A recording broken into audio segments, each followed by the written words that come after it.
Well, hello, I am Jenifer Page, president of Champions for CASA, the nonprofit auxiliary supporting the 8th Judicial Court CASA Las Vegas program here in Clark County, Nevada. We are here on the beautiful Las Vegas Strip at the South Point Hotel and Casino. I'm here with my co-host, Emilio Swann. Thank you for having me. Once again, my name is Emilio Swann, 25 years old, former foster youth is the reason why I'm here, to share a little bit about my story, share a little bit about who I am. And I can't wait to really talk about having a CASA and how much of a difference that can make in a child's life through foster care.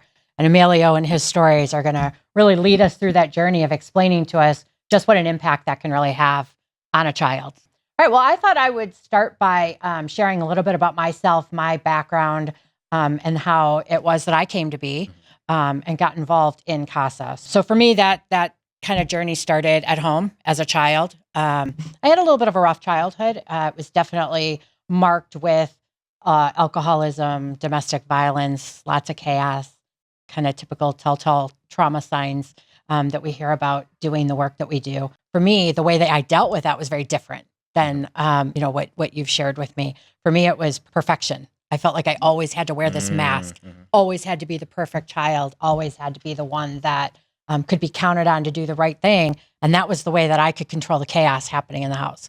If I could do better, I could get my dad to stop drinking for a little while. Right. I could get him to stop, hitting and being violent and doing those kinds of things. The turning point for me was really finding purpose in CASA and learning about court-appointed special advocates and how they can really work with an individual child who also might feel like they don't have a voice, like they don't understand what's coming or what their opportunities are, or how they can really get to any kind of a life worth living, frankly. And so I discovered CASA about 5 years ago.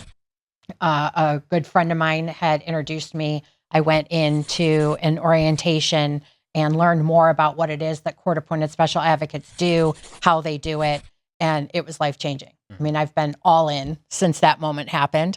I've advocated myself for 8 children so far in multiple cases. I've had sibling groups. I've had individual kids. I have been a foster parent. I've served as a role model and mentor for lots of kids in that community. And it really led me to start Champions for CASA. And what Champions for CASA really is a 501c3 that is here to support the CASA Las Vegas program, which is run out of the 8th Judicial Court system in Nevada. And so what we do is our mission is really to recruit, to retain, and to recognize court-appointed special advocate volunteers who are there to help these kids living in foster care.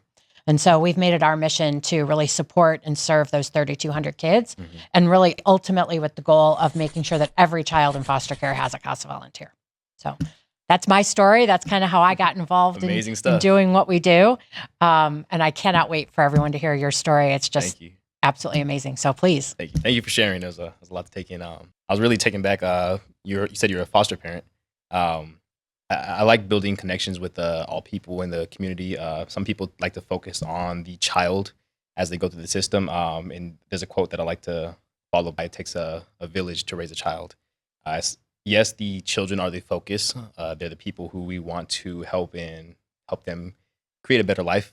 Also help themselves create themselves a better life. But we can't do that with just one person. It takes that whole community of people, including the foster parent, including the social workers, including the CASA workers, the judges, the policymakers, the biological family. And that's really what I want to focus on today. About my journey in the system, the foster care system, was not having that voice, and went into the foster care system, I believe, at the age of 4 with my brother and my sister, older brother, younger sister. And the first entry into the system was a little bit traumatic for me. It was being ripped away from my biological family, bio mother. I didn't know when I was going to see bio family, didn't know when I was going to see my sister and brother, who were oftentimes separated from me. My whole world was flipped upside down. And, I'm coming into these people's houses, and a lot of the times they think that it's going to be happily ever after. But, I come into your home thinking, if you ever watched the movie Jaws, that shark music, that da-da, that's playing in my head the whole time. And that's as I'm walking through these people's houses and, looking at my new room and, all my clothes in a trash bag and looking at, this is my new place to come, I'm wondering, am I going to eat today? Are these people going to hurt me? When am I going to see my brother and my sister? When am I going back home to see mom? Like, what's going on? I was a little bit of a troubled child, I'll say. But those behaviors came from feelings that I had going through everything that I went through, from being ripped from home, from being separated from my sister and brother, the trauma, the abuse, the neglect. All those feelings are going to be translated through a kid who can't speak for himself. They're going to be translated as behaviors. I saw all the negatives to foster care. To me, that came into families' homes, ripped children out of their homes, out of their beds, and placed them into a whole new place that they honestly didn't belong. That's not what foster care is. That's just how I saw it as a kid. And looking back, I can see some of those foster parents that really did care. I could see the CASA worker that did come into my life who did care and help me on several levels. I could see some of the social workers and case workers who, even though burned out, because I'm not the only kid that's on their plate, they have tons of kids on their plate. I don't know, have you forgiven? How did you get yourself to that place to really be able to look back and see things in that way? Forgiveness was a hard thing for me. I remember walking to high school in the heat of this Vegas heat, man. This place is crazy. But I remember walking to high school, sweat coming down my face, and I thought about it. Like, it really hit me. Like, this is everyone's first time living. No one gets it right. I'm looking back on the people that caused mistakes and abuse and neglect on me. And I think that's the first time I ever thought about forgiveness was like, how can I move past everything they've done?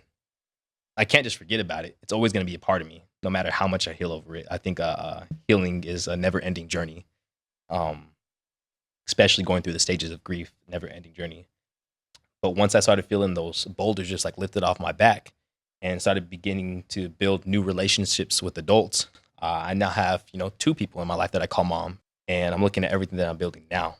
And it all started with forgiveness. It all started with letting go. You're such a mature individual to be able to look back and see some of the good points. I think that's the part that it was just so amazing to me. And wow, what an amazing human being you are.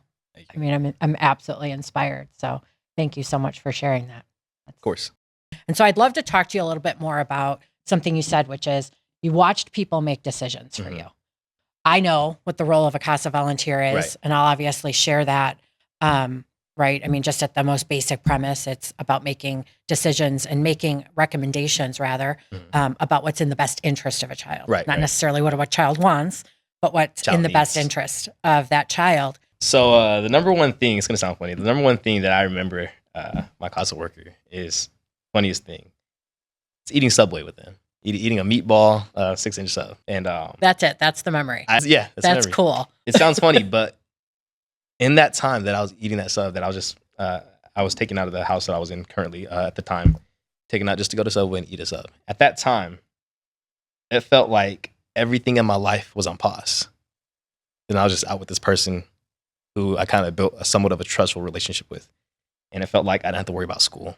It felt like I didn't have to worry about being separated from my siblings. It felt like I didn't have to worry about going back to the abusive house that I was in. It felt like I didn't have to worry about anything. Everything was just on pause. It was on the back burner. Right now, I could just enjoy being with someone and feeling like everything was going to be okay.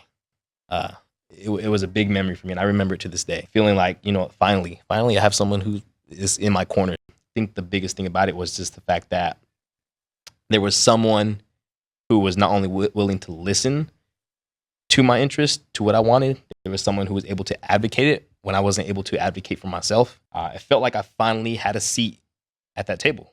And it felt like, when I had that CASA worker who was able to speak up for me, I finally was able to say something, and then everybody just completely stopped talking and paid attention to what I wanted and paid attention to what I had to say.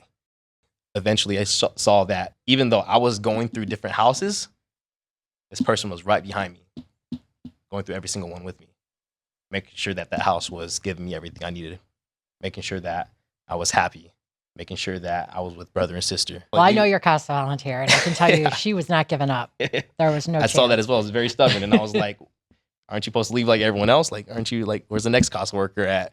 Well, there is no next CASA worker. What do you mean by that? So I saw that consistency. I was able to, through time, build a relationship with that person. They're still in my life today. And I look back on all the times that we had, things that they had advocated for me, and the decisions that they made in my life for me when I couldn't make decisions for myself. And it has ultimately affected me to this day. I wouldn't be where I'm at today shoot, I probably would be on a whole nother path of life right now, a very, very bad one, because that CASA worker was probably one of my first supportive adults that I was able to build a trustful relationship and open the door to me being like, you know what, maybe there's other supportive adults that I can, open up to as well. So I will say definitely throughout my first journey into the system was when my CASA worker showed up halfway through, stayed with me all the way till like the day I got adopted, was there when I got adopted, was in my life for a little bit during the adoption. When I went back into the system again, was in my life again the second time, was when I aged out of foster care, is still in my life today. I consider that person family to me. Looking back, it is for a fact the person who has stayed there the longest than anybody in my life. Honestly, more than my siblings, because they were separated at times. And that CASA worker was there even when my sister and my brother were separated from me. So looking back and seeing that consistency, if it wasn't for them, I probably wouldn't even be here to this day. So a lot to them. The cool part of that is all CASA volunteers, but yours in particular, was there because she wanted to be, not because she had to be. It wasn't a job. She wasn't paid to do it. She showed up every one of those times just to show you that there could be somebody in your life to care. So the fact that it made that kind of a difference, right? It's the reason we do what we do. That's such an impactful and powerful story. Exactly why we came up with our tagline, right? One child, one advocate, one life changed. If that's not a life-changing story right there, I don't know what is. So thank you so much for sharing that. So in closing, I want to talk about how people out there can get involved and can really help make a difference for a kid living in foster care. There's one of three ways. First one is to become a volunteer. If you have 10 hours a month that you're willing to dedicate to a child in need, whether that be advocating for them in court, working with them through the school system, hanging out with them, spending time getting to know them, eating a meatball sub, right? Sitting at Subway, that it really makes a difference. So consider becoming an advocate today and really making a difference and changing a life. Because as Amelio, your story just shared with us, it really does have an opportunity to make that kind of a difference. Right. The second way is we are a 501c3. So Champions for CASA does do fundraising. We are looking to support that. So anytime a volunteer takes a child out in the community, they're paying for their own gas. They're paying for the meals that they're taking their kids out to eat. They're giving them experiences in the community, right? Oftentimes what I hear from kids is they've never had an opportunity to eat in a restaurant before. They've never had an opportunity to go roller skating at a roller rink. They've never had an opportunity to go to a movie theater and see a movie, right? So when those volunteers take those kids out on those experiences, they're paying for them themselves. And so one of the reasons that we do fundraising is to, number one, to try to get new volunteers. So we spend our money trying to attract and recruit volunteers to come in, but also to support and recognize our current volunteers financially so that they can help have those kids have those kinds of experiences, right? And the third way is if you can't do one of those other two, you definitely know someone who can. So help us spread the word, help us share the story, share this podcast, share the message, just tell someone else to look up CASA and figure out how important it can be and can really change a story of someone like my esteemed co-host here, Emilio. Thank you so much for everything that we've done today. Thank you for having me.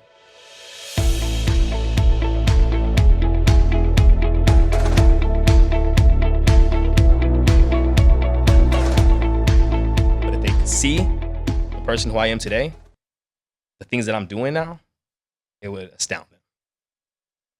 It's such a reason for people to get involved.